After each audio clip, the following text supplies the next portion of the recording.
So 4 AM in the morning on Sunday 12th of May, pitch black, birds tweeting just before dawn, waiting for my coach to go to Heathrow to get the flight to Istanbul to begin the exciting Megalithomania tour of many ancient sites, including Göbekli Tepe and Karaman Tepe. And yeah, this is the start of a little odyssey, and I'll record it as I go.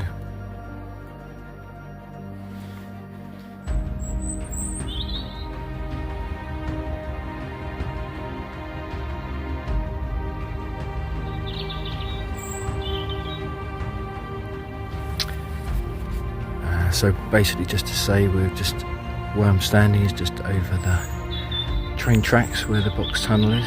It's all dark at the moment. So yeah, the coach should be due any minute, hopefully.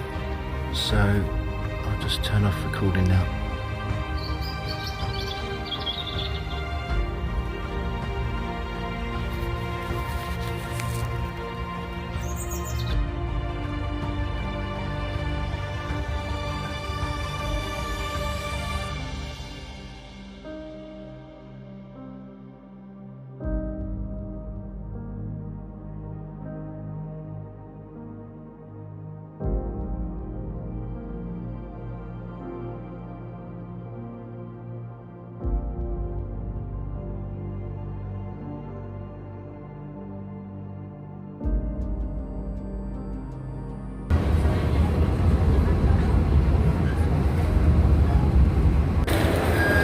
So this is Yenikapı metro station in Istanbul, and look at this.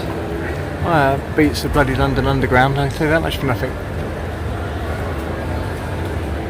Had a bit of a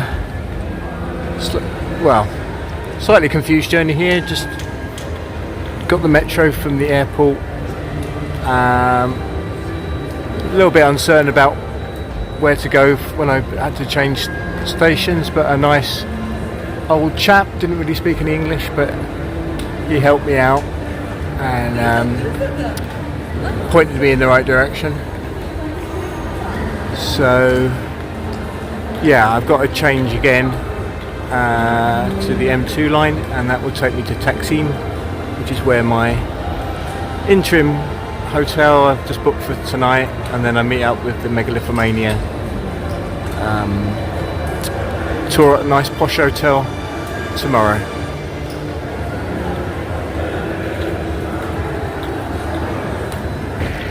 So Taksim Square, which is sort of a bit of a hub in Istanbul, I think I'll check on it later, but I think it relates to some revolutionary moment, and there's a well-timed garbage truck, mopeds whizzing by without any care for life or limb.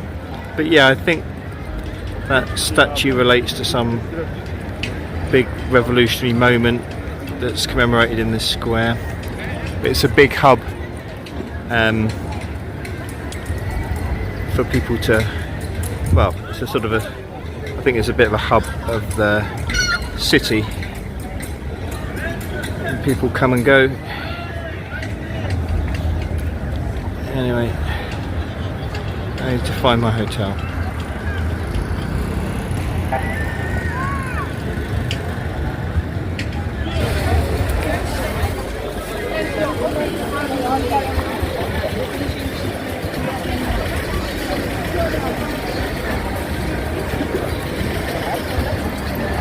Just had a beautiful meal.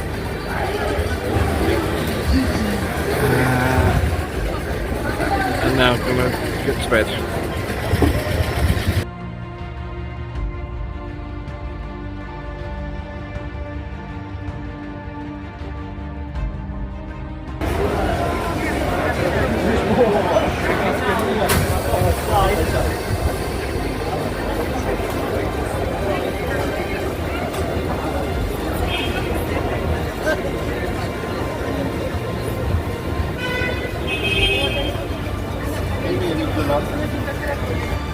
So there's Taksim again, the monument, National Monument to the Republic. It's all lit up. Look at all those coaches, minibus things. They're all police. Some of them got bloody machine guns, mind. What they're expecting to kick off. But anyway, no trouble around. Everything's really good and relaxed.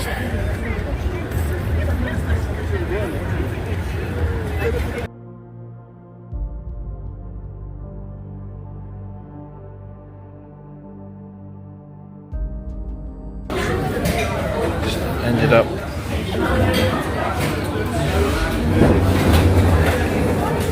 it's a very nice place.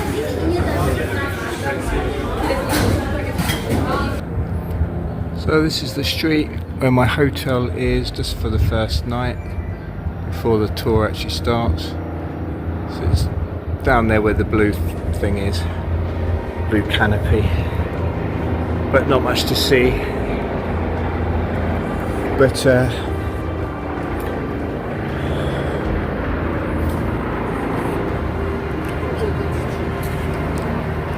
this is Taksim.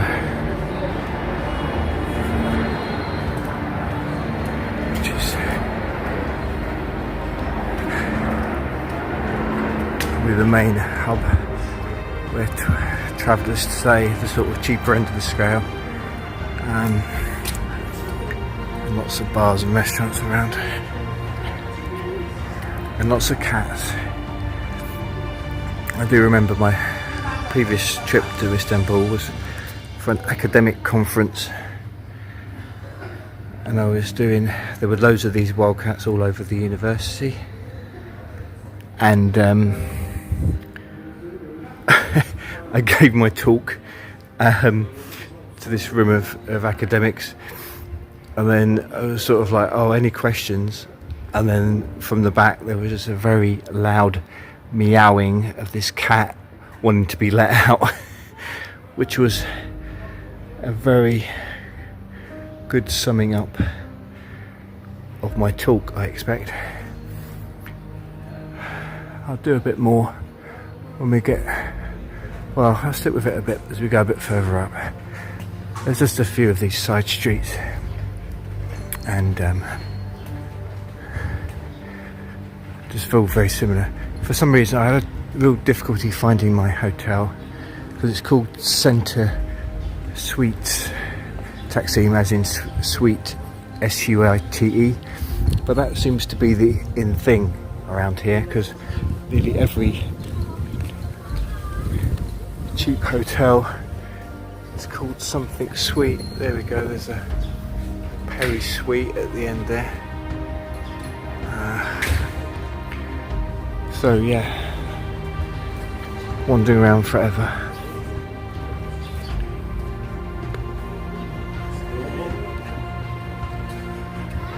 I'll stop and come back later.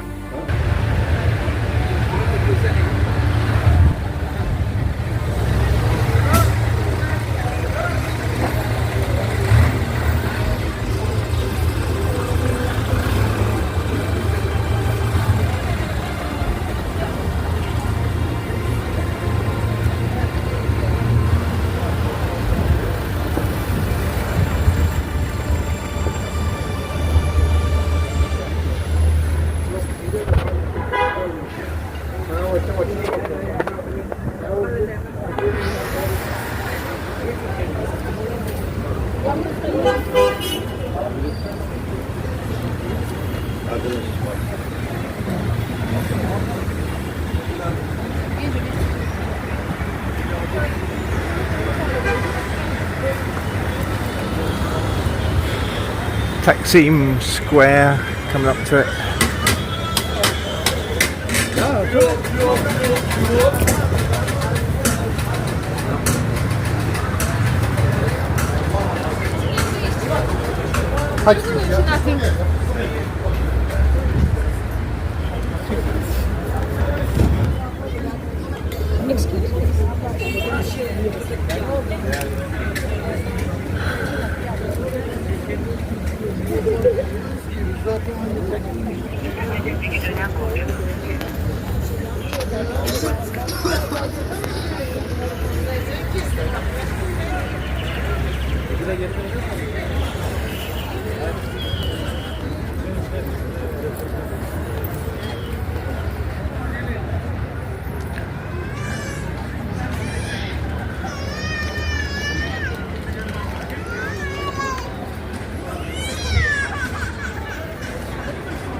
So this is Taksim Square again. I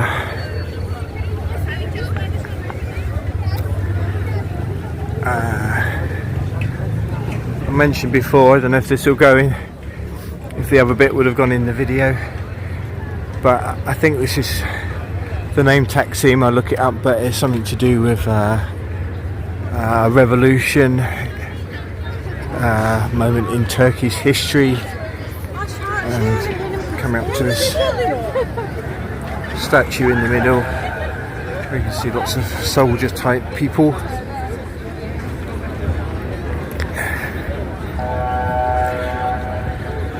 I remember now, actually, the last day I was here on my previous visit, do get cars just randomly driving through the square, which is a bit off-putting. Down little side streets as well.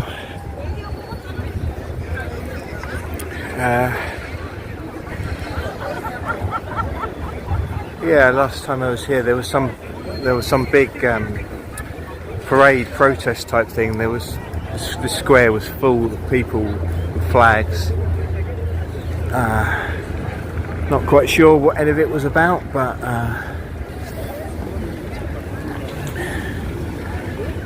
that was a good few years ago. But not long after, they had the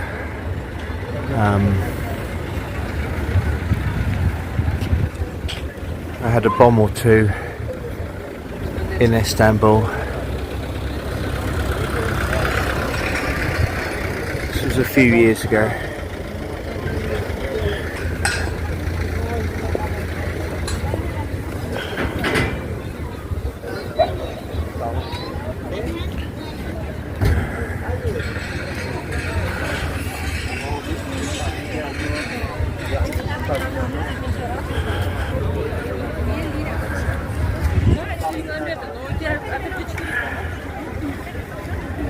There you go, Taksim National Monument, or Republic Monument, sorry.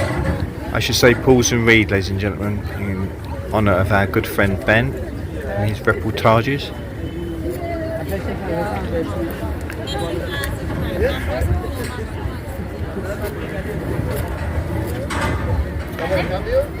So, monument to the Republic. Ataturk, I've heard of him. A famous person, but again, not sure of him. My history's a bit weak. Andrew Collins is giving a talk tomorrow in the hotel when we meet up on Turkish civilization, and I'm sure focusing more on the ancient stuff rather than more recent military movements, but I don't know, maybe that will come in. But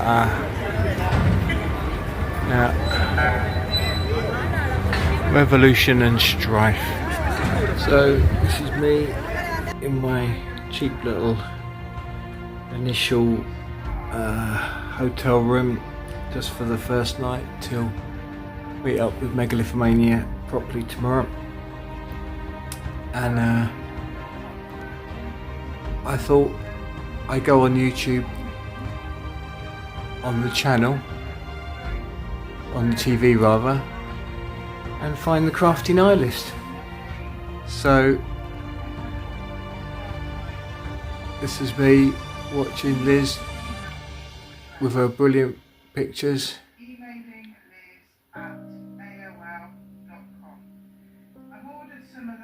There we go, this is like Inception or something, isn't it? Spreading the news.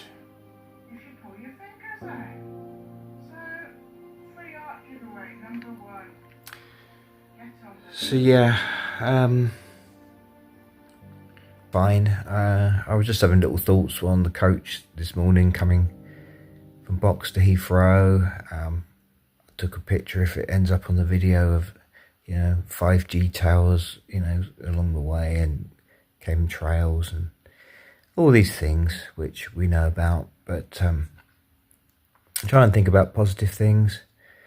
All this rubbish stuff that they're doing in the world, but there's lots of great things as well, and yeah, Istanbul's a really exciting city. I mean, I've been here before once.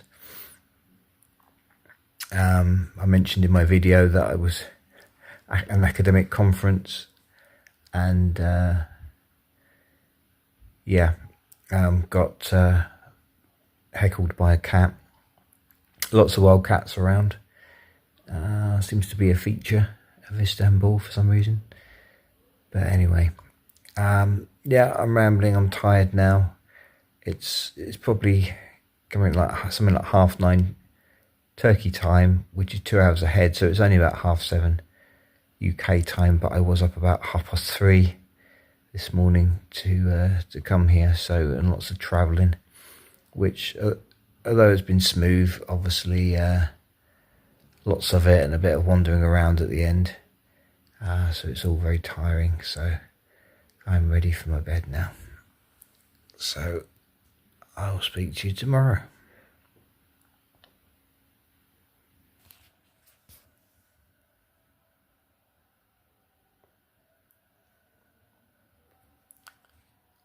If you can hear that in the background, the call to prayer, okay.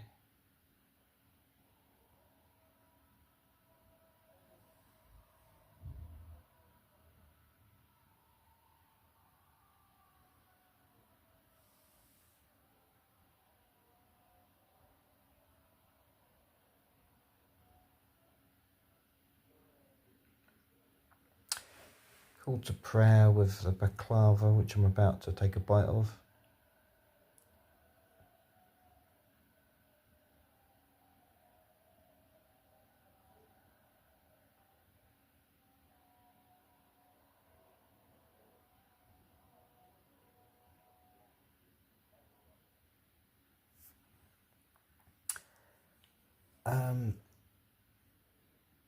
Yeah.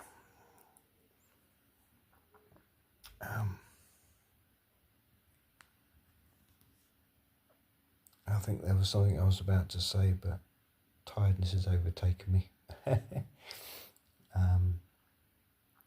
But oh yeah, I think I was going to say is, I mean, it's a very westernized city, Istanbul, and the majority of people you see walking around are Western, and look, you know, there's some, you know, just everything you'd expect to see it back home, really, in many ways. I mean, there are women in, you know, the archetypal Muslim dress, you know, the conservative sort of traditional dress, but I would say they're in the minority. But then obviously I'm going to be going around Turkey during the tour. You know, from what I gather, I mean, Istanbul's the only place I've been to before. It's, you know, like a lot of major cities, it's very different to the rest of the country.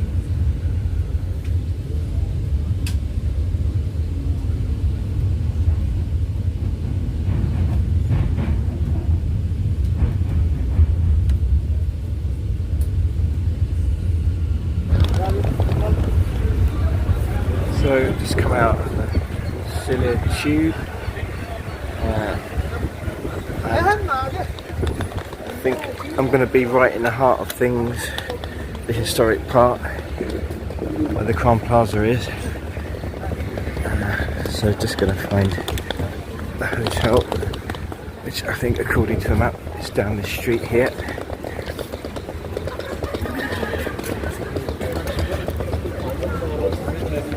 It was a nice quick trip on the metro today, just a couple of stops. Knew what I was doing with the card now.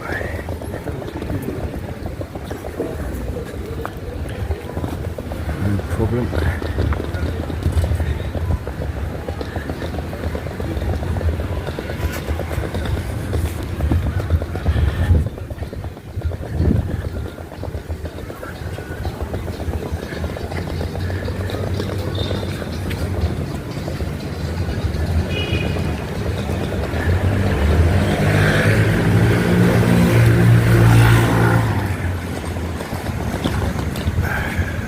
Start again when I found the hotel.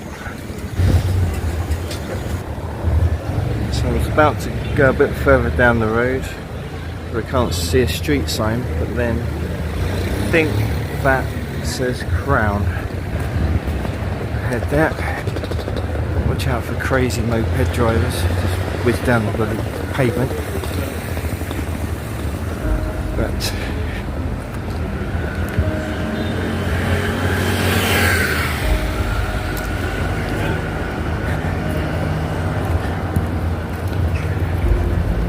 there we go.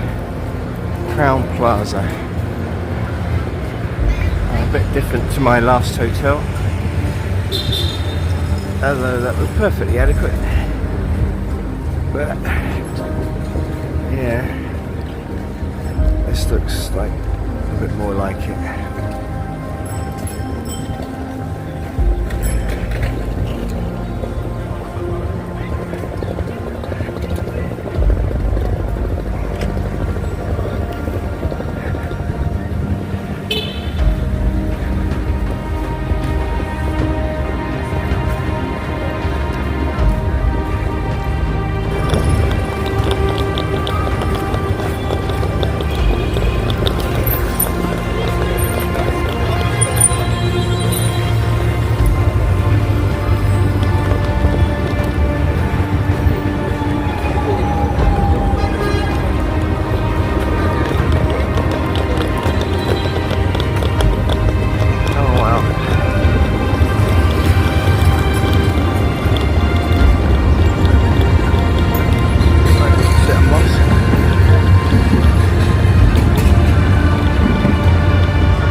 Just up ahead here.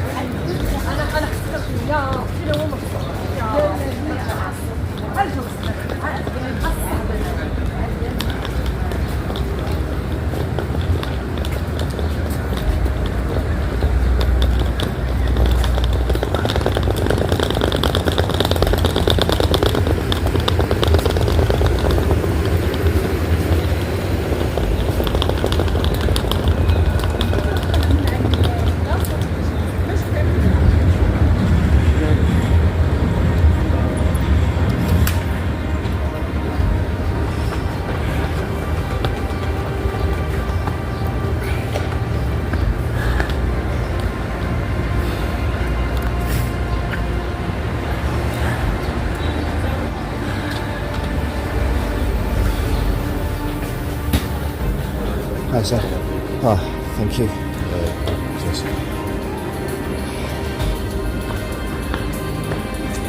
Hi. Welcome. Thank you. I'm with the Megalithomania. Reception is up, end of the hall. Okay. Thank you. Hello. Thank you. Thank you, sir.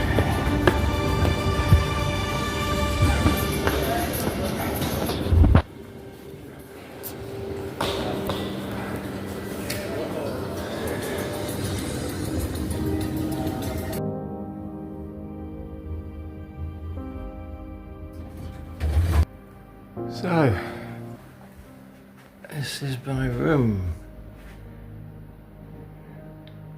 Very swish, very nice.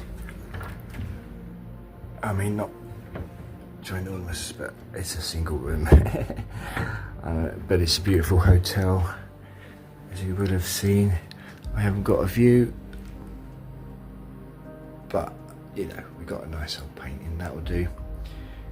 And a bit of a mini bar situation. Alright, I think I might go and have something to eat and drink in a bit.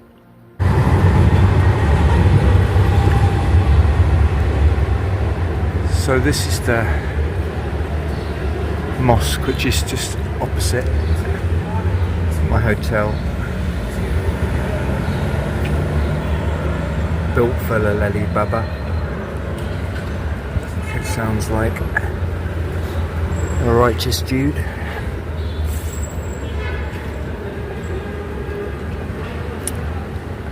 transience of worldly life, the insignificance of authority and position and nothingness. So I think he's got something about him, maybe. Just get a bigger picture of the mosque.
So this is that mosque opposite Crown Plaza Hotel,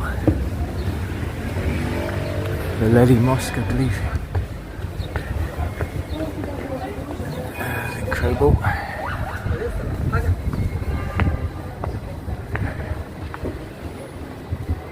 think this is the service to a sultan. He got this in his honour. Built in the 1700s, partly destroyed by a fire and then rebuilt or soon after.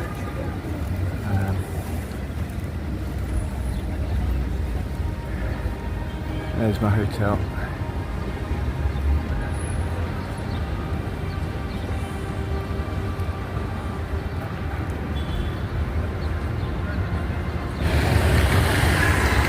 So this is the entrance to the Istanbul University.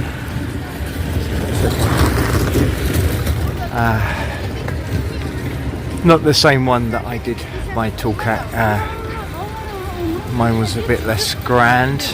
Still quite a big university, but not this one, not the big one in the centre of the city. It was a bit on the outskirts, Bogazici, I think it's called.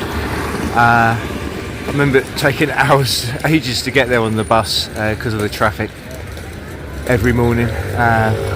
But yeah, just on the outskirts. It was really nice though, leafy, and as I say, lots of feral cats everywhere, wandering about. But yeah, it was a nice place, a bit run down, maybe you could say, but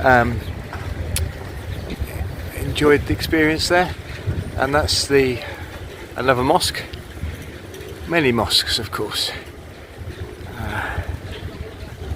But yeah, all this is just down the road from my hotel. There's a view down there to the Bosphorus Sea.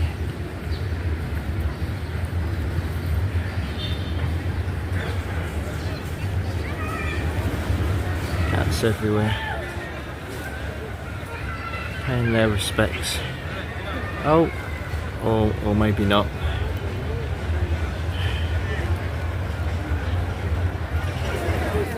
So this is one of the many entrances to the Grand Bazaar. 1461. I've been here before, and it's quite an amazing labyrinth of market. This is just on the edge of it, outside. But yeah, just follow me in.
Senin en uyuz olduğunu yapıyor.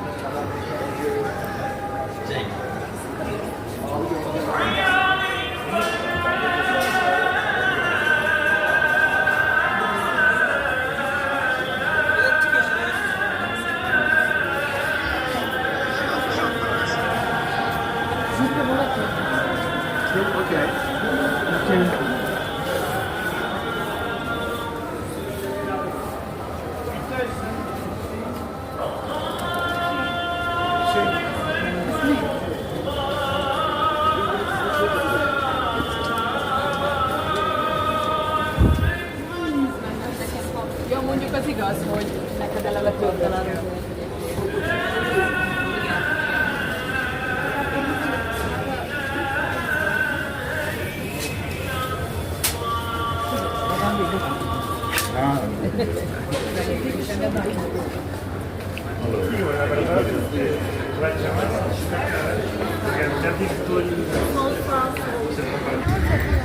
You're never far from a mosque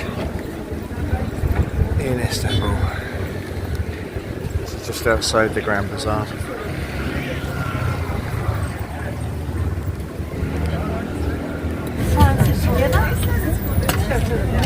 On the posh bus. Very comfy. I'm just passing what I was told. So this is the Basilica Cistern.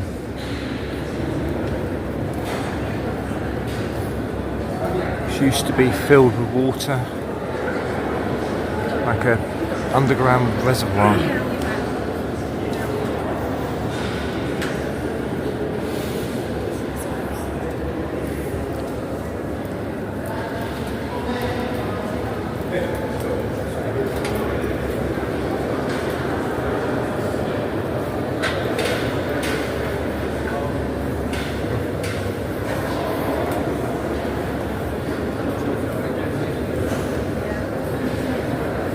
done, yeah? Yeah. Tu fais 336 colonnes. Ouais. Ça fait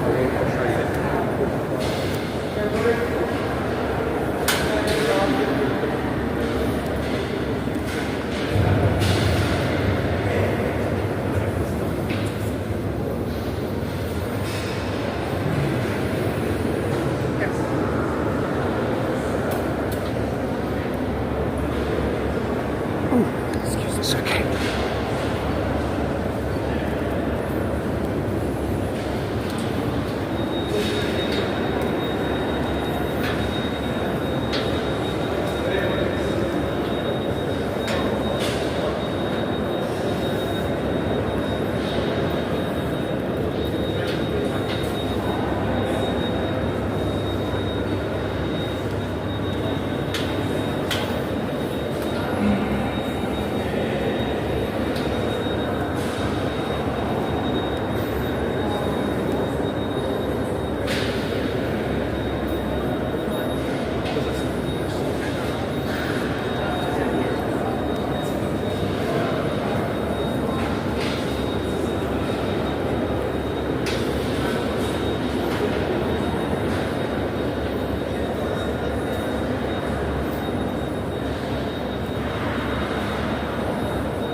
It's an incredible place.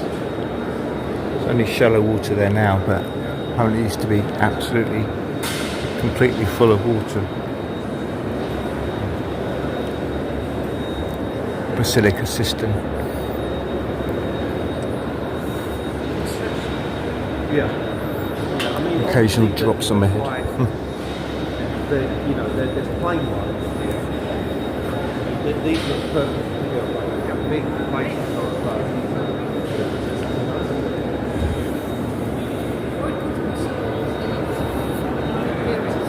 Yeah.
coming up on the left.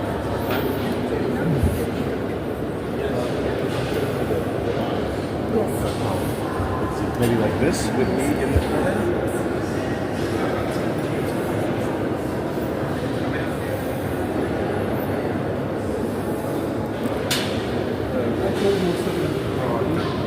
Alright, 10:30. Is it? Okay.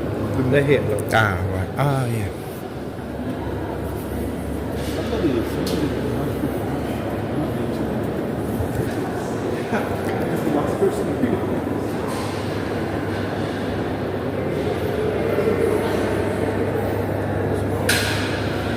Always come here getting exactly the same pictures. Look, again. See? So these were much older.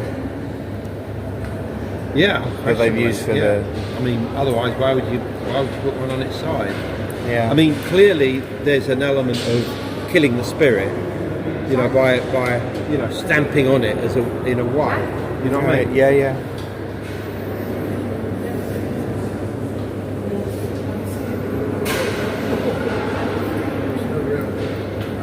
Do you think they just got these from a breakdown of another pagan Yes, temple and then just chucked them all in? I mean, you look at the different types of columns in here. It's quite a mix. There's a mix. Yeah. Unquestionably, they've reused various ones, and I mean, look, these look at that type. It's a Corinthian column. I understand up there. Look, Yeah. and that one isn't. I mean, they just reuse what they can. Really.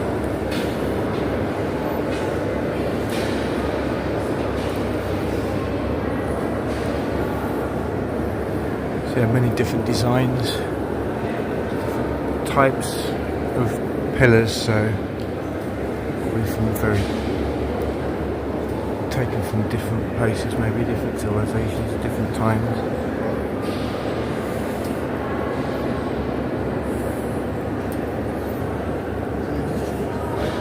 It's like the evil eye type thing.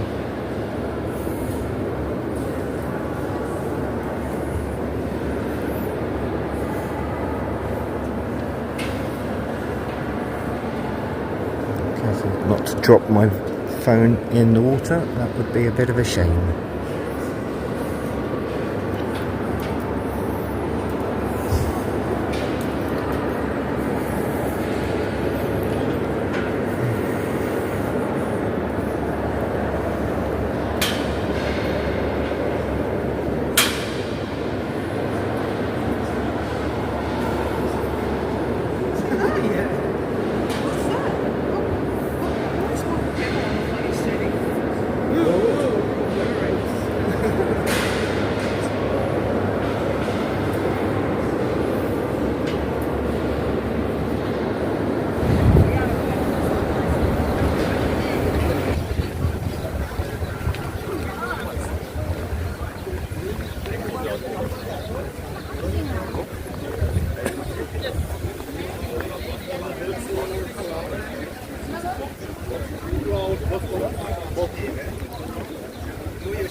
Hagia Sophia There, but they built a wall on the inside edge of the arch instead of the outside edge. All that volume would have been inside. Okay. They changed the entrance now. We usually go from here to the inside, and then we're getting out from here. But I just want to make sure when we get out, let's be around here. Okay, this will be the exit of the mosque. So we need to go further now. They made a new entrance. We also made the first one.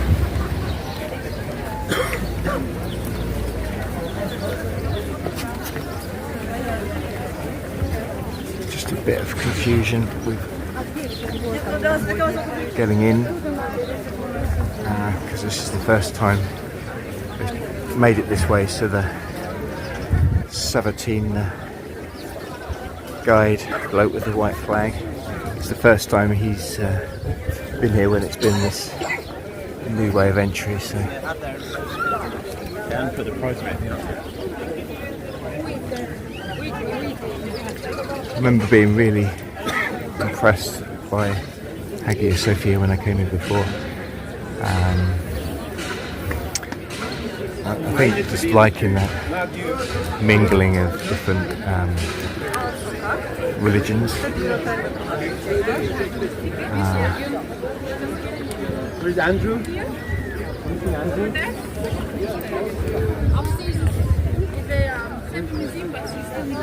because I need to. You don't need to wait in the queue, but I need to. So while I'm here,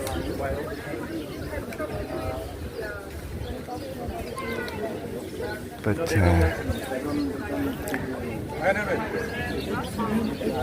I remember seeing a Japanese guy standing by the exit of the Hagia Sophia and just doing a sort of like a respectful bow, and it was just like, I just sort of thought, oh, it's just like it's a spiritual place but without a denomination, if you like, a particular religion to it. But now apparently they have made it into a mosque. But I guess it gets a bit confused now, because I know there's all the stuff where they're trying to make a one world religion, and that's them trying to impose something on us for control. But I like to sort of look at it another way, and just that there's a base of spirituality at the heart of these things, and that's something that should be shared, or is a common impulse in humanity, which religions have at their heart, or they should do, but as we talked before, they get corrupted and imposed in rigid rules and reasons to kill people and restrict people's lives, rather than enlightening and enriching spirituality, which I think the more spiritual sects involved with all different religions may be, and even the secular societies, perhaps, you know, that's what their base is at. Things like the Sufis, who I'd be interested to find out more about, which is sort of, if you like, the religious branch of Islam, although I remember reading once that it's actually much older than Islam itself. But yeah, I'm just going to go and listen to the tour. So, this was an Eastern Orthodox Christian church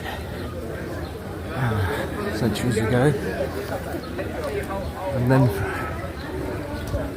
when I was here about 15 years ago, for a long time they basically just classed it as a museum, and it wasn't a church anymore. But now, apparently it has been made officially into a mosque, so they've kept the ground floor now as a mosque, but tourists can go into the balcony, first floor. Yeah. This is where we're headed.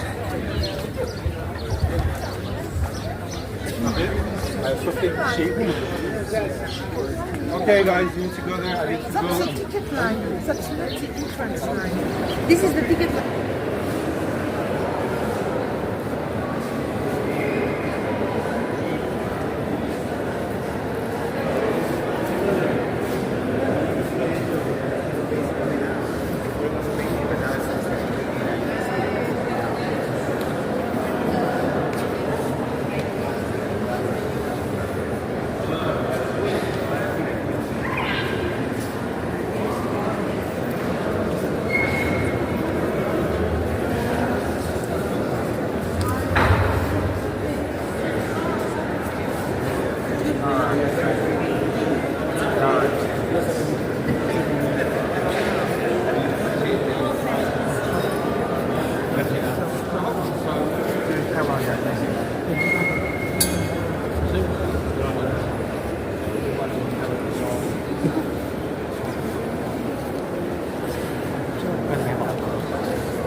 Just walk round, enjoy it, and you'll come out the exit, just gather outside that.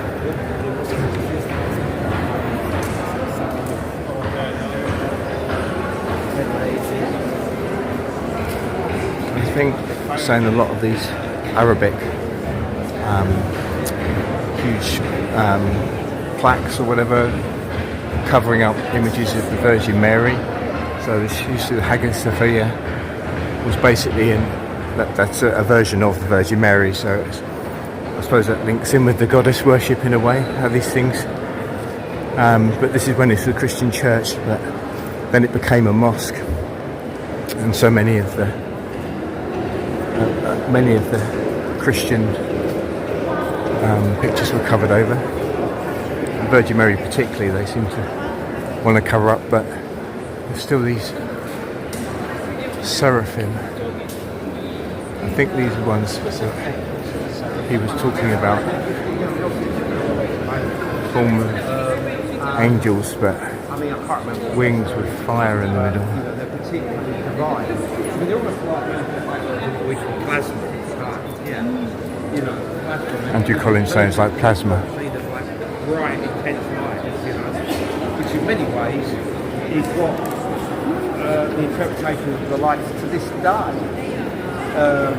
on a mountain in the Palestinian West Bank called Mount Gerizim, which was the original mountain of God in the Bible. Strange lights still appear there today, and I was there a few years ago, and they basically, I said, well, how do they interpret it? What do you think they are? And I was talking to a lead priest of the Samaritans who lives there, and he said they are Melachim, angels. Yeah. Okay. Angels. They see them as messengers of God, which I think is very ancient astronomy, and I have some, it's like something you read in a Von Daniken book. I love it. That's right. That's right. Yeah. You know. So you see the seraphim. Yeah. Only one good thing about being able to come up into the balcony is you get better pictures of them. Yeah. Because otherwise, if you're trying to take photographs of them down here, it's not easy. So.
Seraphim in the corner. Some Christian design still remains.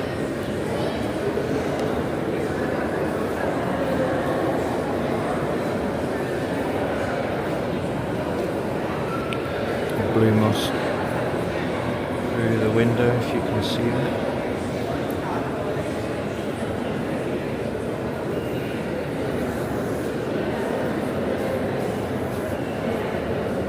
More Christian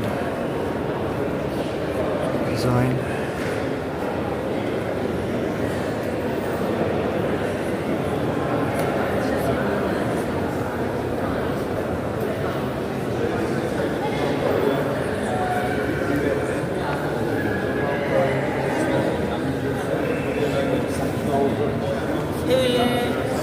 It was the Empress. She ascended to the throne, and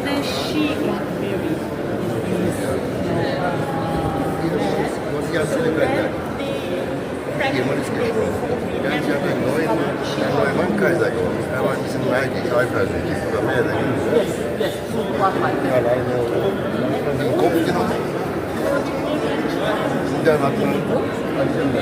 Empress Irene. So now our mosque down on the floor. It's all Christian. Still up here. So there they put Blue mosque. Went up the window of the Hagia Sophia.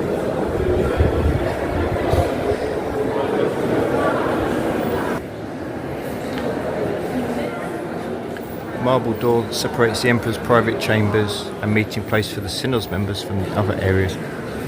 Of the gallery. So that's this marble door.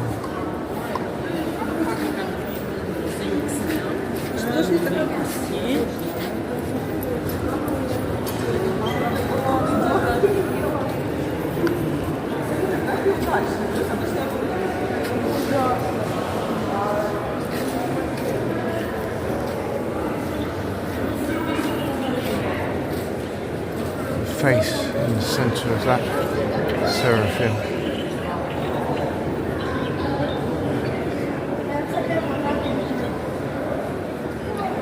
Yeah, that just it's really like flaming heart.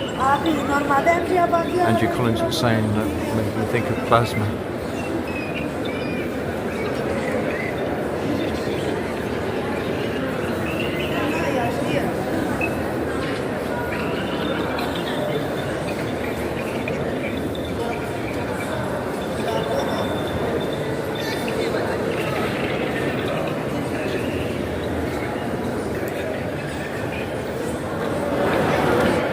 So in that Hagia Sophia in Istanbul, first proper day of the tour. Behind me we've got some Christian iconography that's still revealed, although a lot of it has been covered over by Islamic signs, as it's now been reconstituted as a mosque. But yeah, bit of confusion getting in here as they've changed the entrance regulations since the tour was last year. But yeah, great first start and looking forward to much more.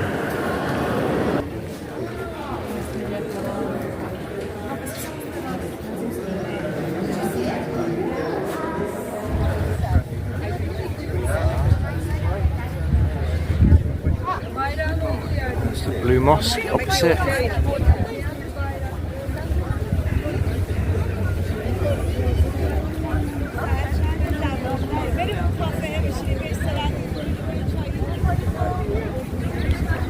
That's where I just come from, the Hagia Sophia. Hagia Sophia.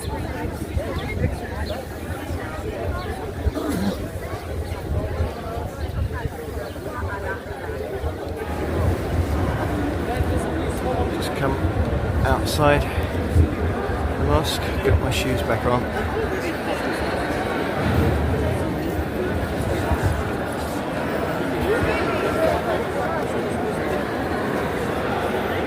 There's my tour group. Separate team with the white flag.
Пункт выдачи платформы на Нахида.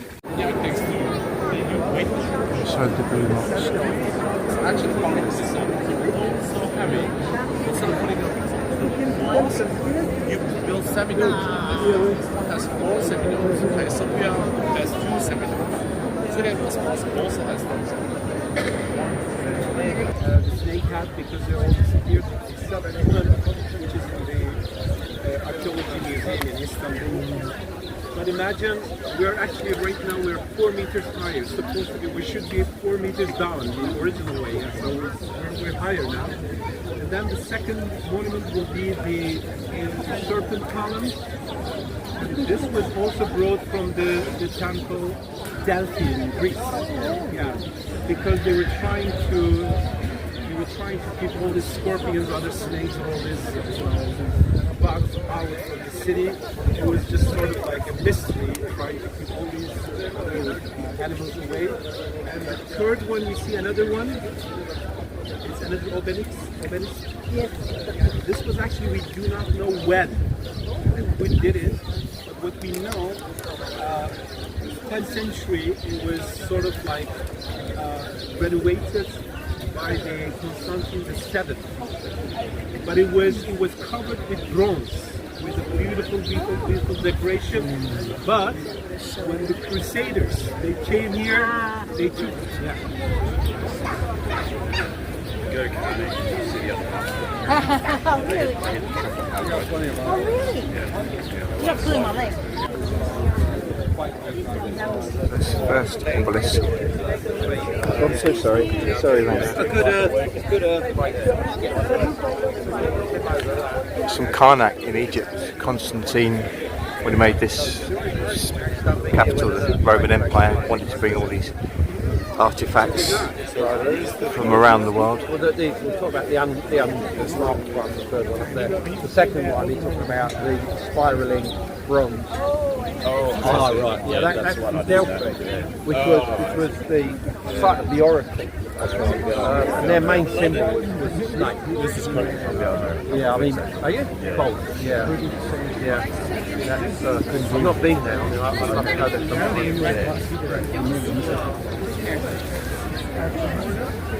Yeah, but you just see.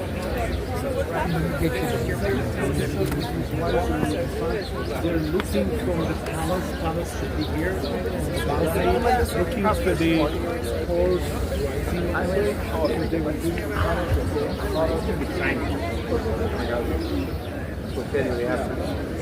and then you can see the people down the dancing with it. So this was broken and they were trying to transport it from Egypt. So it was actually bigger than this.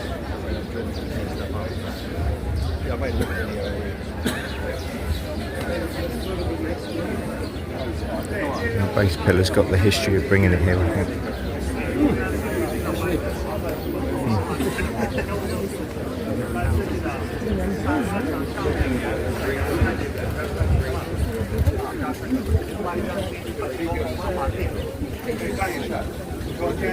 And again, if you look, he's wearing a crown, but also he is holding a crown too, because he's ready to give to the guy who actually won the race. Oh. He's ready to give, and then you can see the people, all the people are watching, and just below, the girls are dancing. They're celebrating the guy who actually won the competition.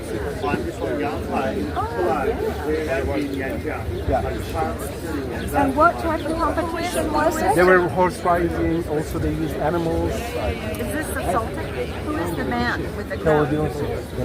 He's the emperor. Emperor. He's the Byzantine emperor. Okay. So, what years are we talking? 390. Oh. 4th century. But it was made it 1,500 BC by one of the king of the Egypt called Thutmose. Egyptians could move the palms and stand them up, and this guy's been moving them down. What happened? They lost it. here they're trying to show the forefront. Even if you look on the corner, there is a person trying to make a start. Okay, you can start. You see on the corner.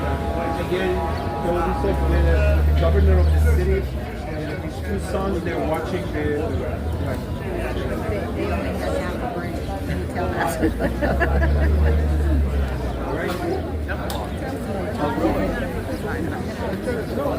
Where are the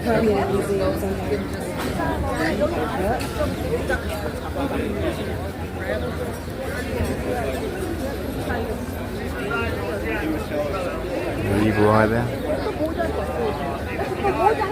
Oh, well, Eye of Horus, I guess. This is the Egyptian.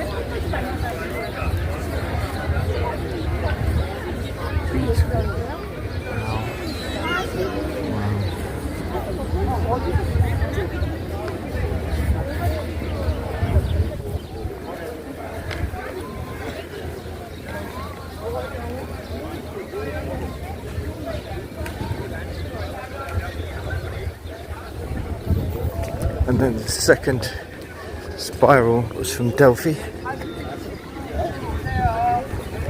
in Greece.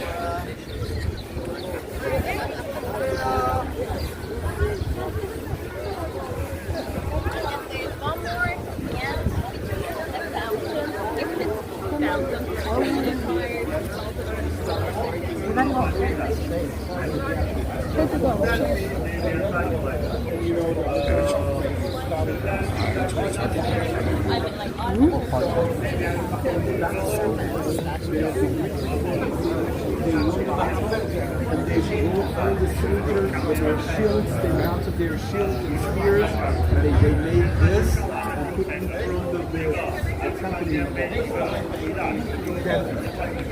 And later, of course, when Constantine built that city, they were trying to bring the dustings from all over the world.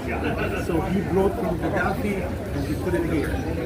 Later, when the Ottoman came here, actually the magnetic emperor came with one of his soldiers cut one of the mouth of the snake.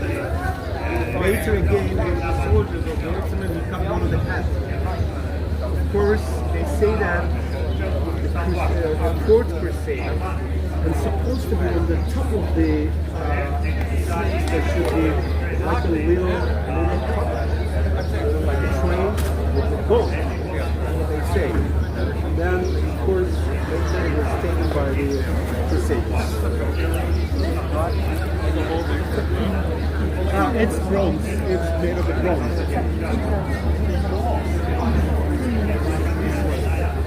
Two missing, they don't know, but around late 19th century, when they were doing some restoration of the Hagia Sophia, one of the archaeologists, he found one of the head of the snake. And then they put it into the museum. This is a museum, archaeology museum.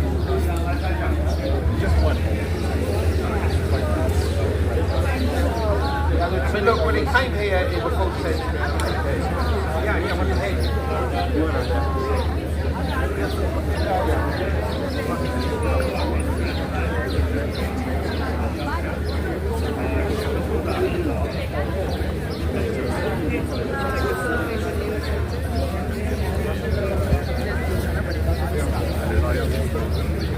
And also the blue mask.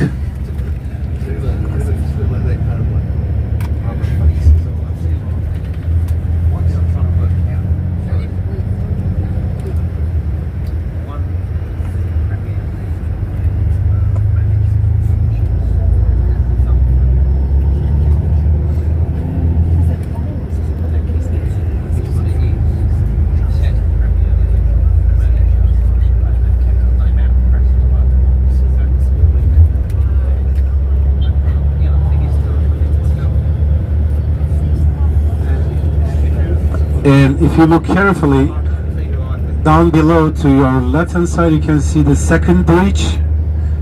And if you look a little bit further to the Asian side, you will see on the top of the hill the new mosque. It also has 6 minarets. This was built by our new president, the current president. You can see on your straight, a little bit to the left, you can see a white one, a huge one. It's really big one.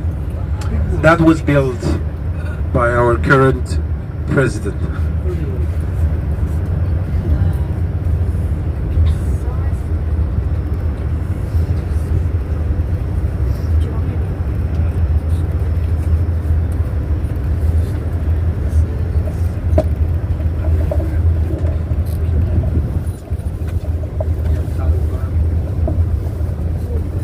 Okay, now we're in Asian side.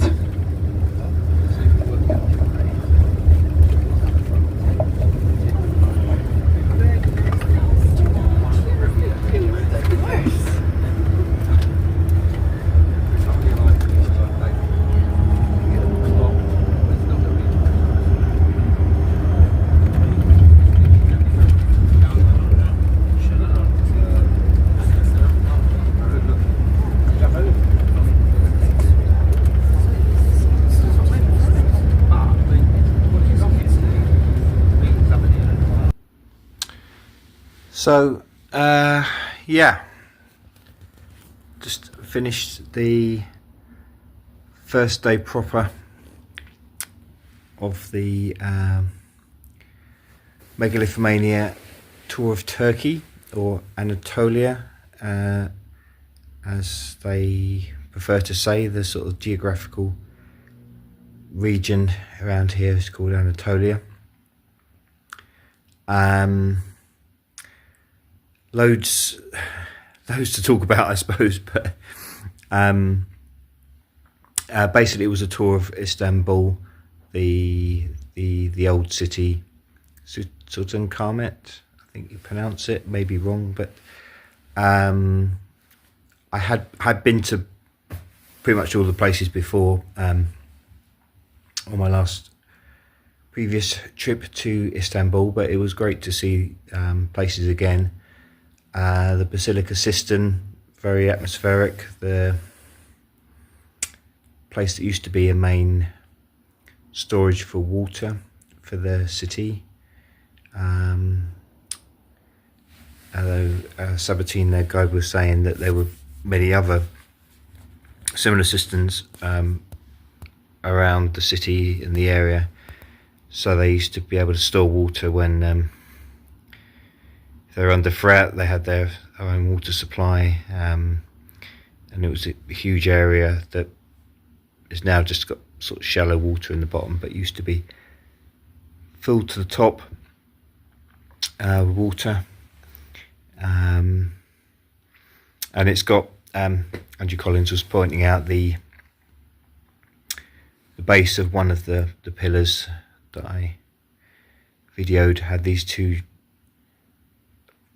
gigantic faces of Medusa at the bottom of the pillars, and he was saying these clearly come from an older civilization. A lot of the pillars were different styles, so they obviously used whatever they could find from different temples or different, buildings from previous civilizations there, and sort of put them all together.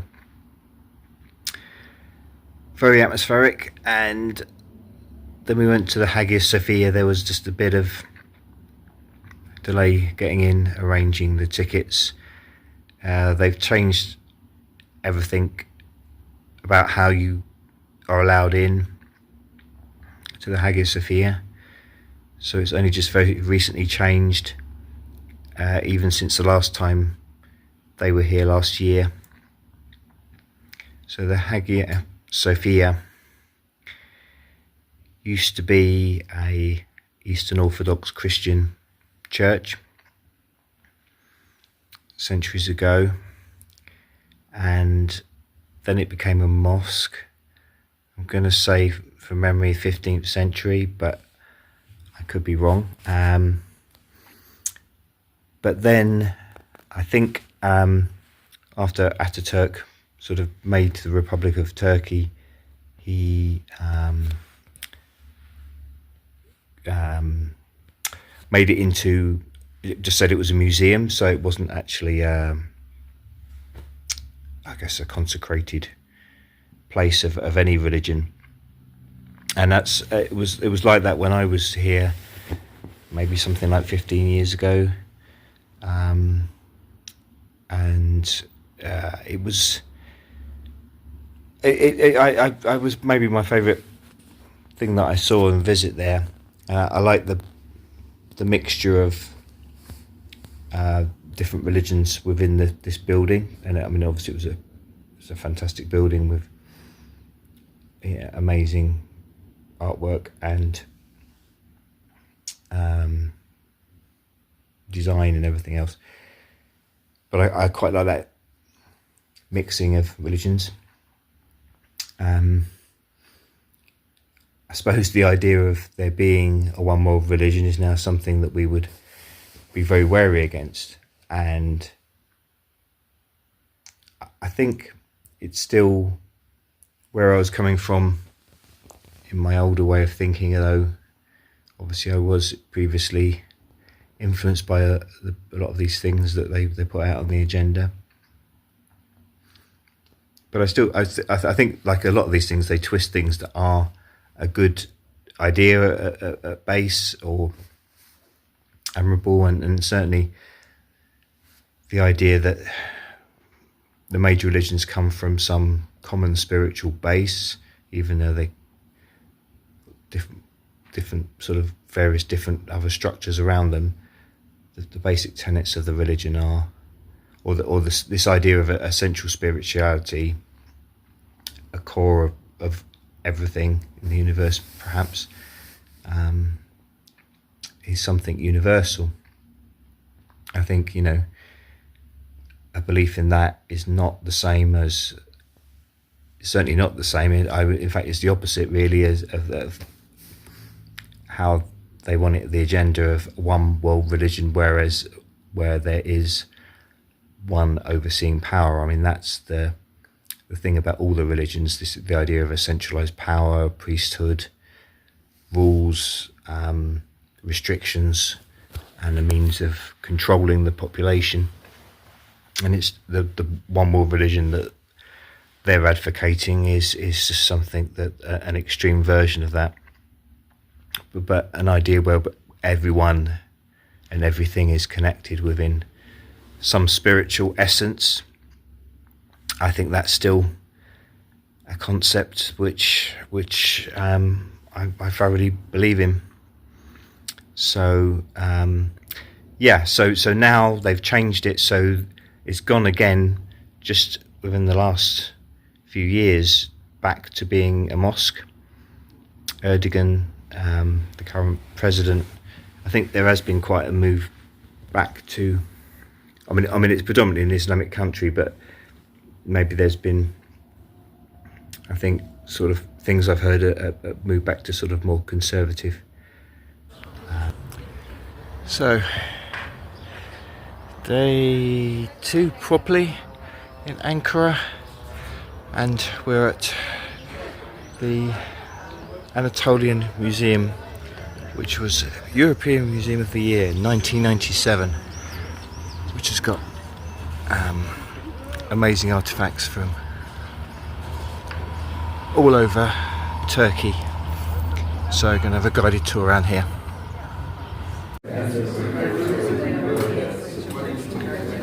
So headless man, vulture, and these frescoes with hand patterns.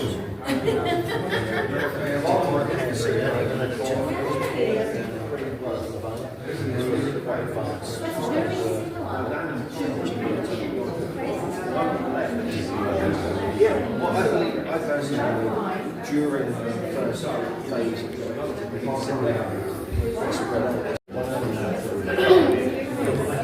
Goddess female figurine found in this area around Ankara, 6 BC I think, dated to,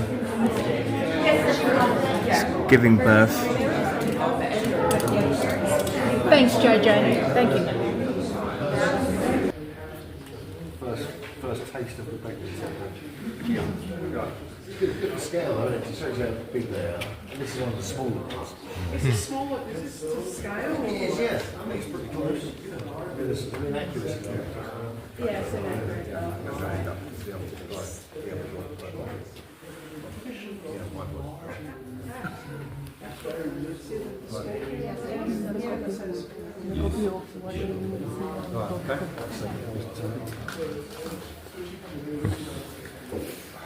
Okay, come in folks a little bit.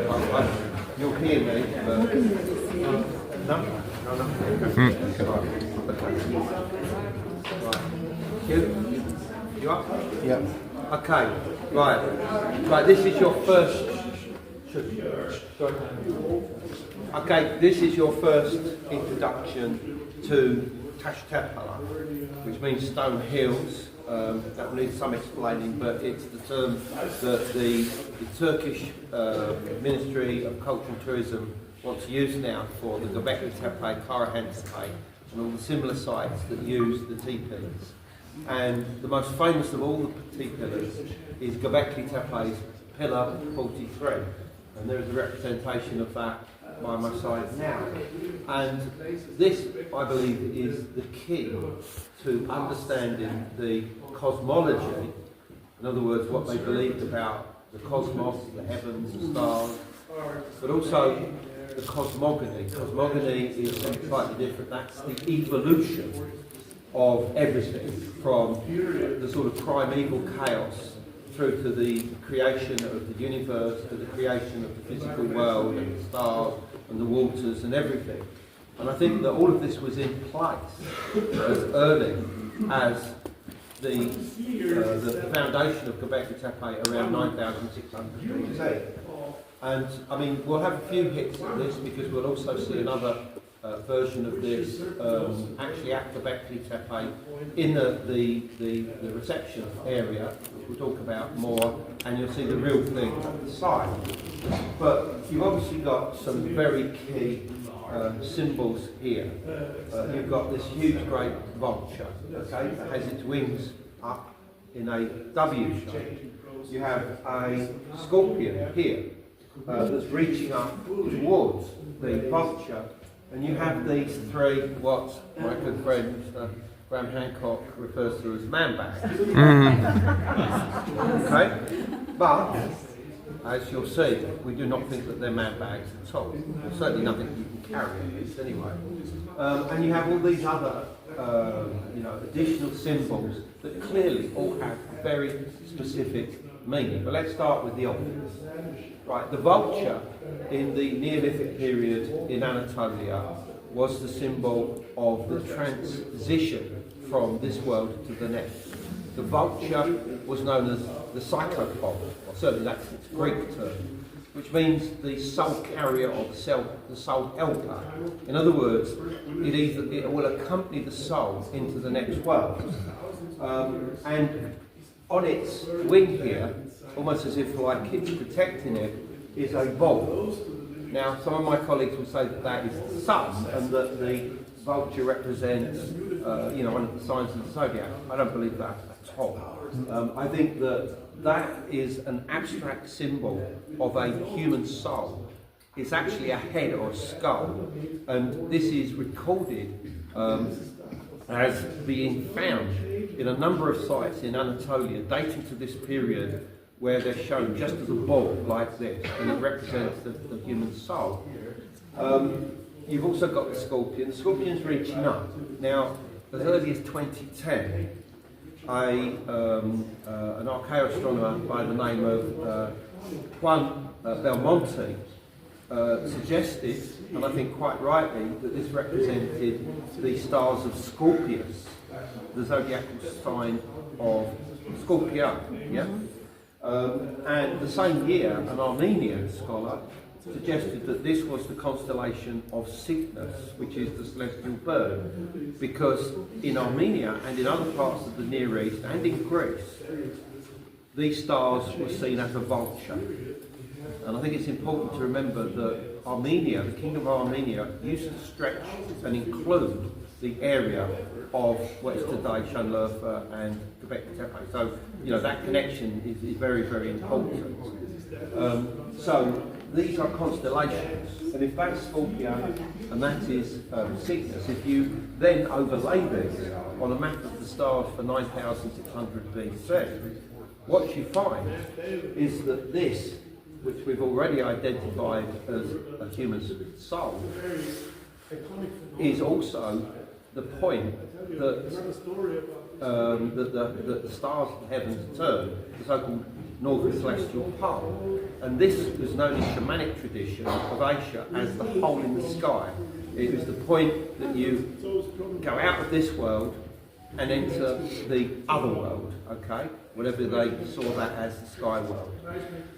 So this doubles up. In other words, this represents the place of exit of one world and the entrance into another world. Now, we've got some other symbols here, as we said, but let's look at up here. You've got a series of squares through all of these V-shapes. These V-shapes, I'm certain, represent water, the flow of water. And they are also above the man bags, okay? And what I believe, and some of my colleagues believe, is that this is a path, almost like a stone path across water. The water is the Milky Way, but it's more than the Milky Way, because these ancient peoples, in fact some even indigenous religions in Anatolia to this day, believe in something called the cosmic ocean, which existed before the creation of the physical universe. So this is like a path into the primordial void, or the cosmic ocean, or the primeval chaos that existed before. Yeah, in the Anatolia Museum, and lady here, Jean, from Switzerland, was talking to Andrew Collins and saying about these items. I think they refer to them as sun discs, and about how they resemble the Kabbalah tree of life. He wasn't sure. Obviously, the Kabbalah came later, medieval, but you're saying obviously it's based on something from the past. So I think, you know, she might have a good point. And again, this ties in with the Vincent Bridges and Jay Widener Henday book around alchemy, and the connection of the linking of the celestial and time and transformation, and with a possible cataclysm pointing towards the Milky Way, which the Göbekli Tepe and Karana Tepe do. So I think this is quite fundamental.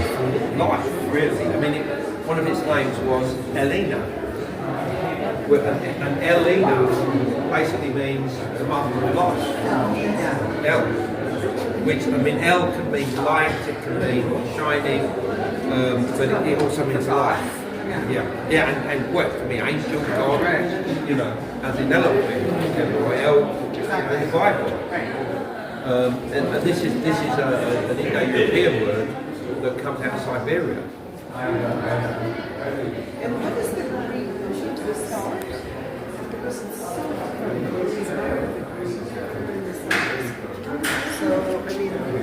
I don't know. I mean, it could be. They could be stars. They're probably stars. I mean, and 7 is obviously a very important number to do with completion, division of a whole, and that is a cosmological number of great importance. I mean, look at these beautiful, you know, hammers and everything. It's like little, or whatever they are. a lot of these did have the snake-like. Yeah. Okay.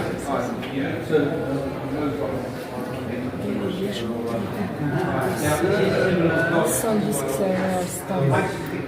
Disk geçelim.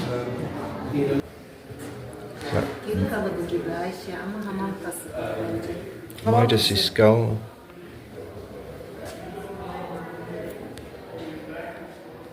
Anneannem kullanırdı. Göbekli taş, hamam kası. Kurnayı falan hatırlıyor musun? Amazing cauldron. Eski banyo kazanları var. Heads around the outside.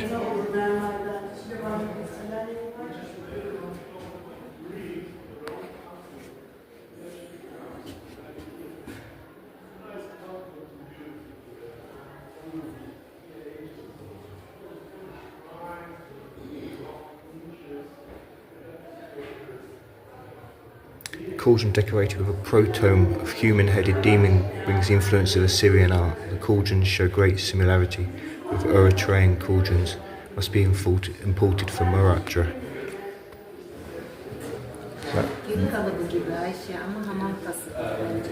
Midas' skull.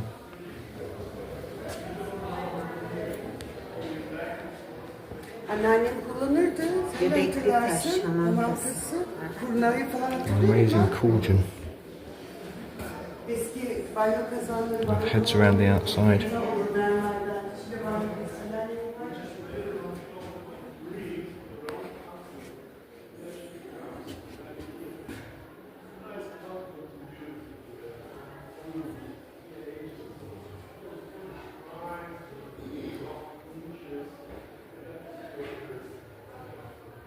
Cauldron decorated with a protomb of human-headed demon brings the influence of Assyrian art. The cauldrons show great similarity with Eritrean cauldrons, must be imported from Morocco.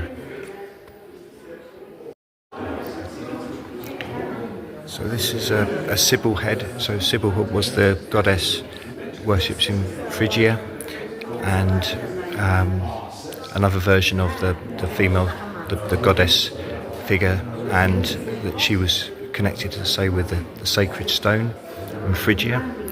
So this linking of the goddess and a sacred stone with these alchemical ideas. And this was also a region where Midas was king, and obviously the legends of him turning things to gold, that all links with the alchemical ideas. Another statue of Sibyl, the goddess in Phrygia, represented in stone. So notable that Sibyl has objects in her hand showing her divinity. These are drinking cups or bowls, bird of prey, and a round object, probably a pomegranate. This again looks like the sort of the alchemical symbols that you get even in the Notre Dame de Paris. Falconelli talked about these symbols of the alchemical process, like with the bowl, the vessel, for carrying the matter, making the transmutation. And there's one of her representations in stone, flanked by the little musicians there. So I guess you got the music and the arts and culture alongside it as well. So Andrew Collins pointed this out in his talk on the first night. It's a gravestone from the late Roman period, according to this. But as he said, it just looks like a grey alien floating in space, somehow waving, saying hello. It reminds me as well of the sort of the spaceman figure in Cusco, on the side of the hill there, where the sorry, not Cusco, the Nazca lines. But yeah, another one of these strange representations in ancient art that do seem strikingly like the grey alien figure, even though many centuries before Roswell, X-Files, etc. A bathtub style sarcophagus. Does just look like an old sort of Victorian metal bathtub.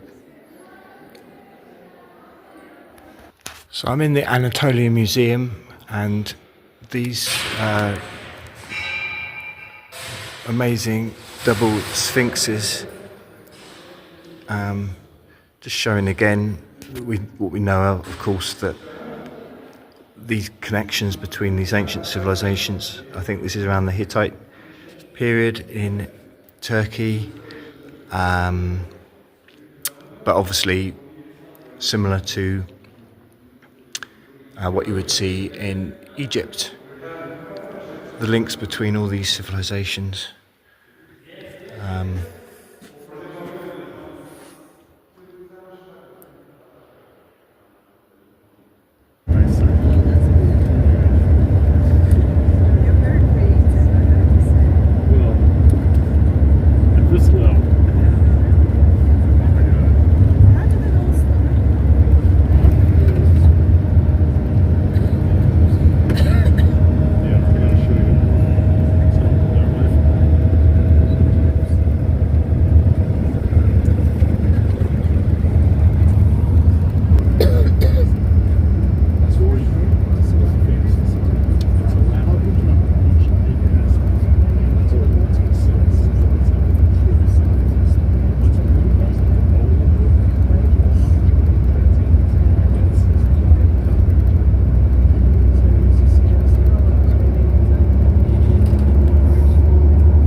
So the ancient Hittite site of Alachahoyek.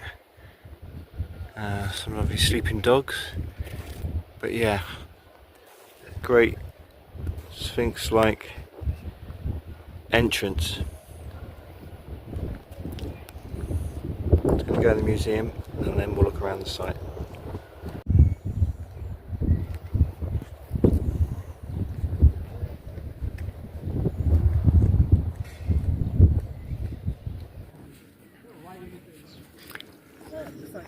This is the old Hittite capital of Hattusa. Or part of it. It's a massive site. And that green stone in the middle. Just making our way to the famous green stone.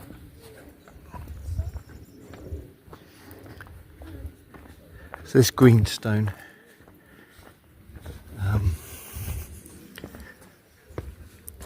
was also supposed to have possibly, in legend, been a meteorite, so that's very similar to the Phrygia legend, the stone with Sybil, and obviously the Mecca stone.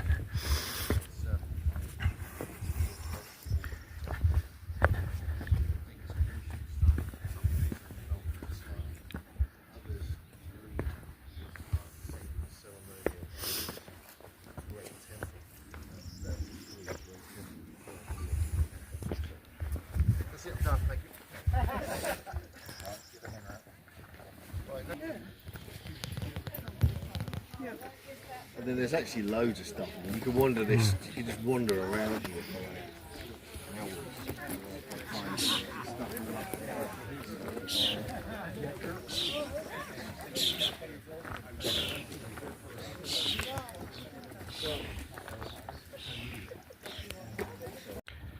So, this is a sacred stone for Hattusa, but it was probably here before the Hittite people. This is Hattusa, their capital, and it's in the Great Temple.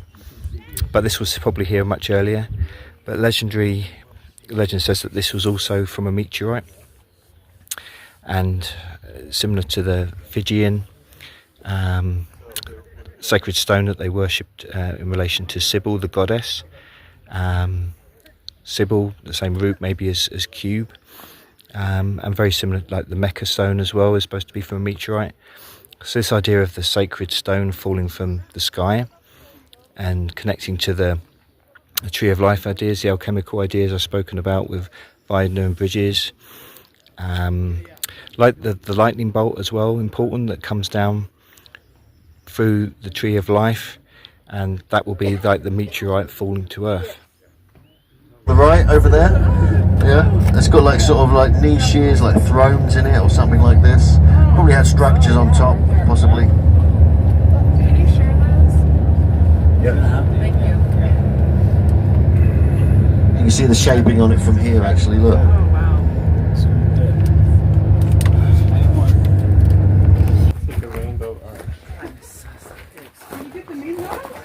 See, they didn't have the technology to make it straight.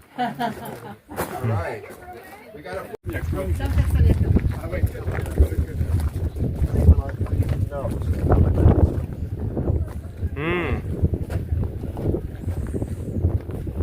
Again, this is all like it's quite badly worn. Some of these are huge. Look at the size. If you step back. This one here in particular. There's a couple which are really bulbous. It's not as, you know, you get some of the shaping. So you would have had a little square one in there, a little gap. But they're really puffy, strange enough. But again, this is thought to be earthquake proofing and things like this.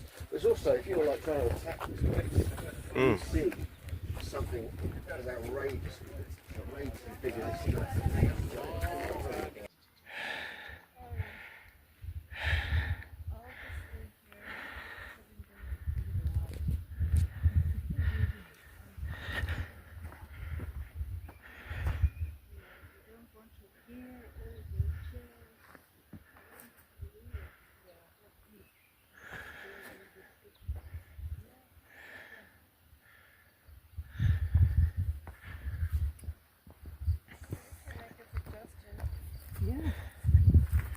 What's your suggestion?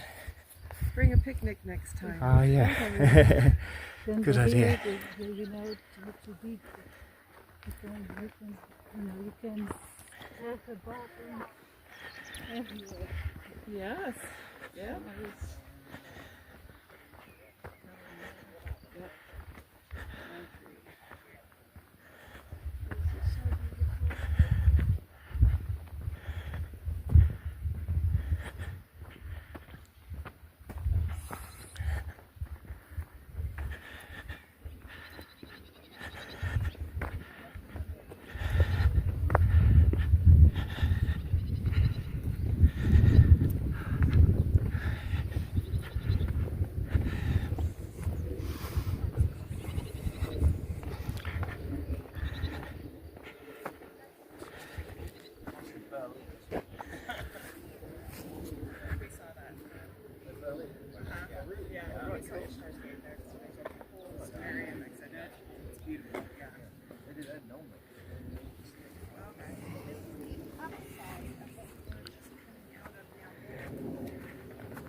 Alright, through this we're going to have to go through this gate. You're going to see something really weird.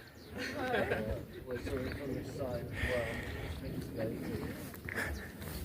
Okay, we've got one more gate to go to as well, which is very cool. See, right here, this looks like a...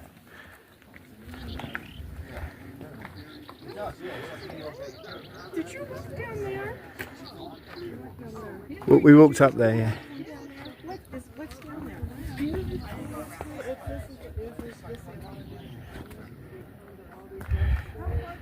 So the actual Sphinx that was here is now in Berlin, apparently, in some museum.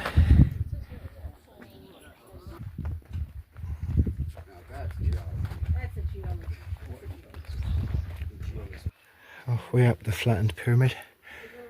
Oh, geez.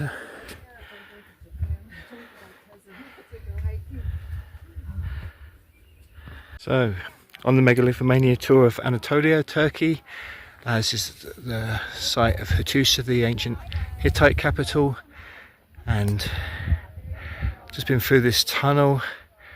Actually, it looks like an eye there. So this is the, I think, so many lion heads, lion gate, and just been through the tunnel, and this, as Hugh described it, like a sort of flattened pyramid.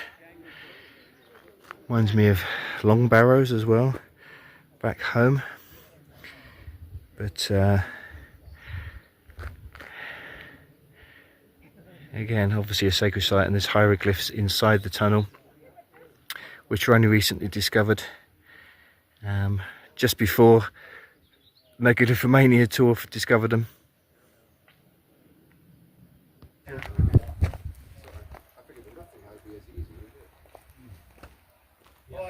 Not even 100% accepted that it's her.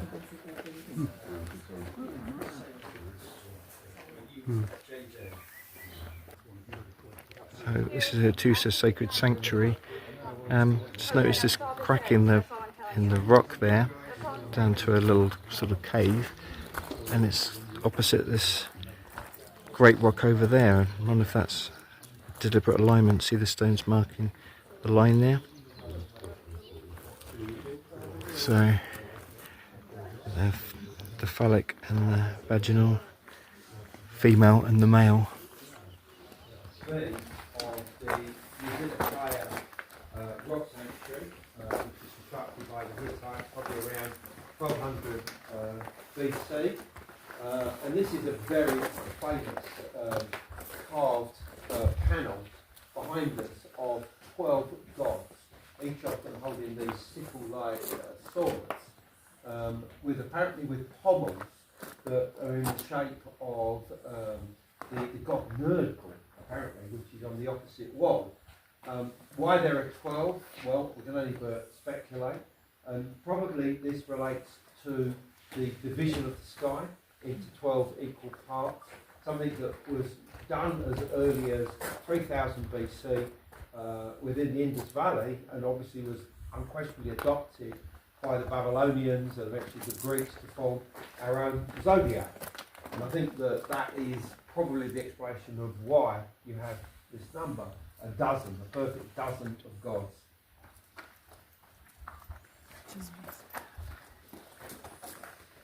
Could you say that last part again? I like that. About Last the bit. 12 gods. Right, sorry. Yeah, okay. Are you counting? Look, there's 12 gods, they've got sickle-like blades. The cobbles of them are said to represent the god Nurgle. I don't know what their names are, but the fact that there are 12 is important because the sky was divided into 12 equal parts, each one of 30 degrees, at a very, very early date. Probably in Sumerian times, it's certainly present in the Indus Valley of what is today Pakistan. They were dividing the sky into a division of 12, and of course from that we get the zodiac, the 12 signs of the zodiac, each of which have 12 equal parts. And of course the fact you've got 12 here, a perfect dozen, this is showing that these are sky gods or representations of the gods of the sky. And the god Nurgle, who is referred to in connection with their pommels, the pommels of the sword, these sickle-like blades, is right behind us here. This is the god Nurgle. He is the god of the netherworld or the underworld. And he was very big in the Hittite pantheon, but he also was important in Mesopotamia as well, and amongst the Hurrian peoples. And apparently one of the inspirations for a lot of the imagery to do with the gods and goddesses at this rock sanctuary is the queen of one of the kings. She was a Hurrian. She would have brought all of her Hurrian traditions and religion and obviously her entourage to the Hittite world of Hattusha, and that included the veneration of their gods, including Nurgle, but also in the other chamber.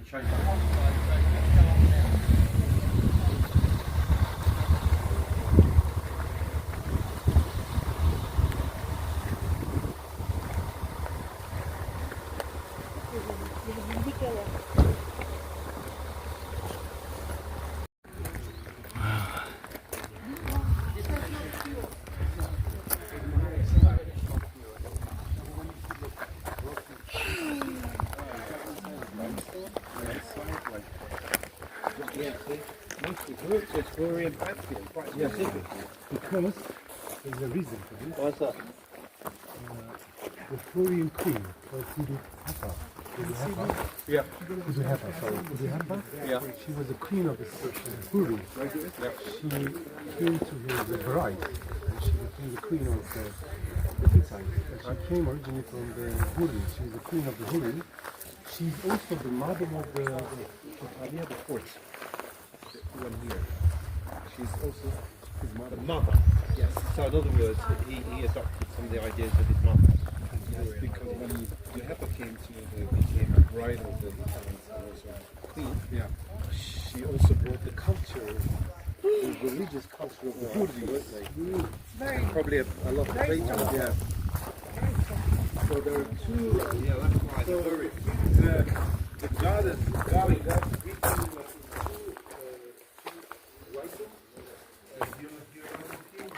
You're in too many photos in my phone, buddy. So what they're saying Gold chargers? No, what is Man knows little. It's a Viking. Is it? The burial ship. That was the name of it. So cool. They found two different Vikings. One Hurrians and one Louis. Louis are in hieroglyphs, and the Louis are hieroglyphs. Hurrians is Viking. right. Yeah. Is it beautiful?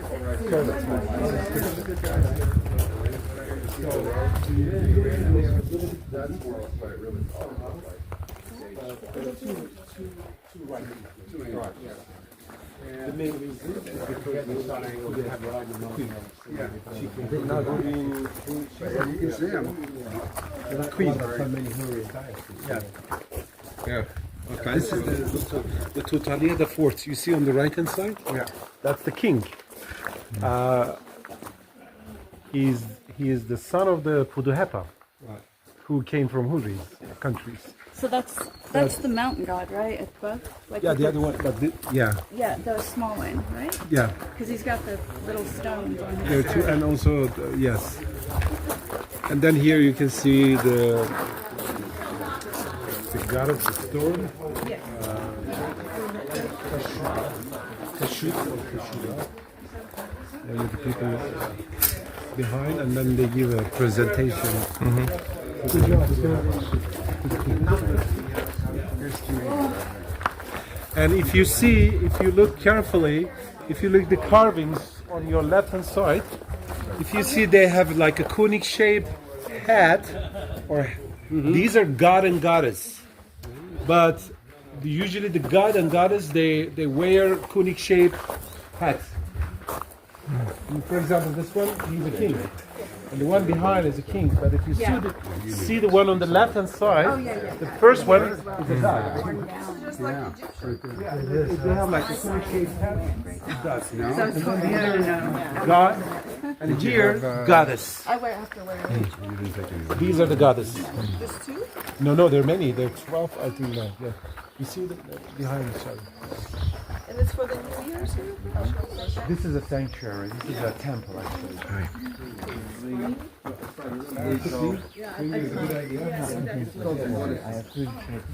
Okay, there's another hall just behind that rock. Everything was on blue.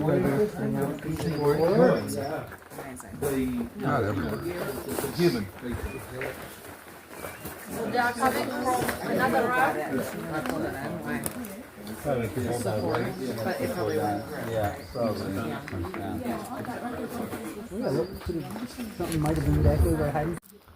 So yeah, I noticed this cave here, which looks maybe like it represents the female. It's well, you can see what I mean there, and it seems directly aligned to this huge rock there. So it seems like a deliberate alignment of the male and the female, maybe marking some alignment but sacralizing something as well.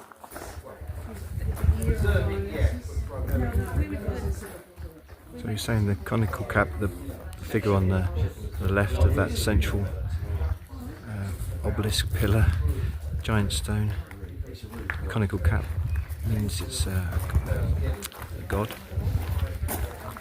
So that reminds me of the Notre Dame de Paris, the alchemist, the conical cap that came through, I think, from Phrygia. So denoting people who were alchemical or had secret knowledge, some sort of priest. Tell me when.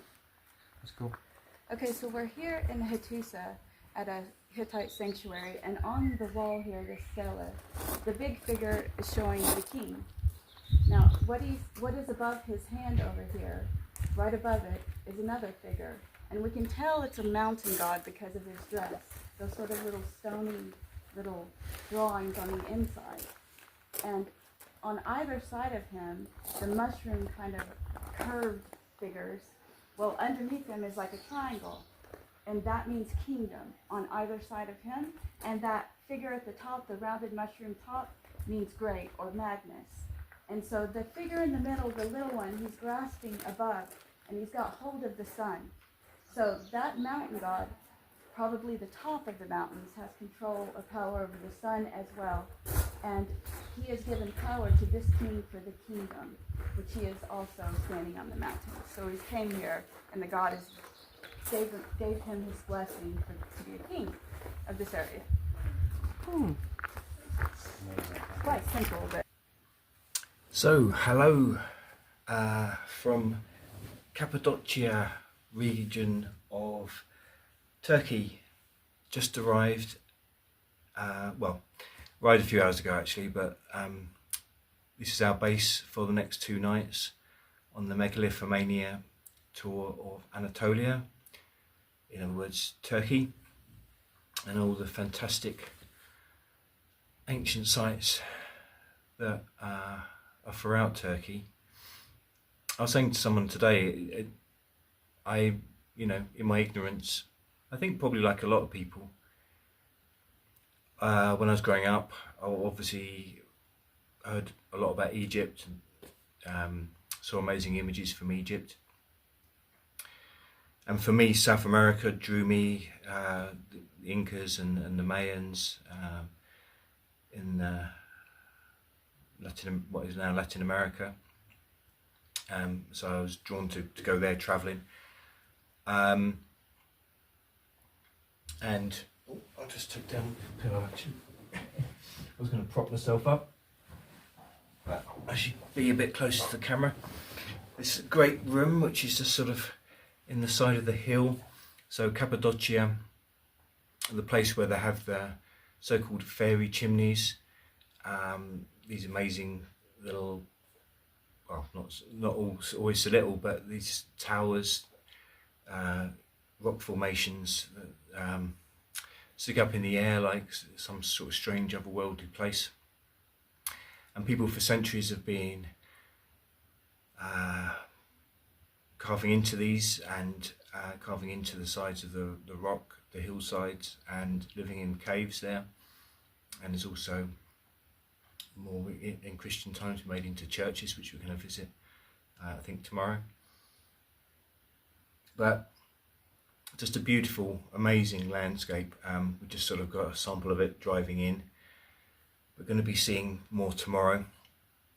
Apparently, as I mentioned on another clip, they were given the name fairy chimneys because the locals believed in legend that they were the place where the Peri lived, and the Peri were like angelic beings, beautiful angelic beings that also mated with humans, as Andrew Collins was saying, similar to the Watchers in the Book of Enoch. And their offspring were beautiful and had these beautiful blue eyes, and he said that's the origin of why the Turkish evil eye symbol that you see everywhere at home now as well, though the bright blue colour goes back to that legends of the Peri. Although now I believe it's to ward off evil spirits, but then it was said to be that the offspring of the Peri and humans had these blue eyes and they could give the evil eye. But anyway, today, another amazing day. I think it just keeps getting better, really. We visited the old Hittite capital of Hattusa.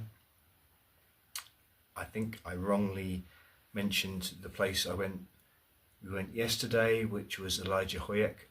I mentioned, I think I might have said that in a video, was the capital. It wasn't. It was a much smaller site.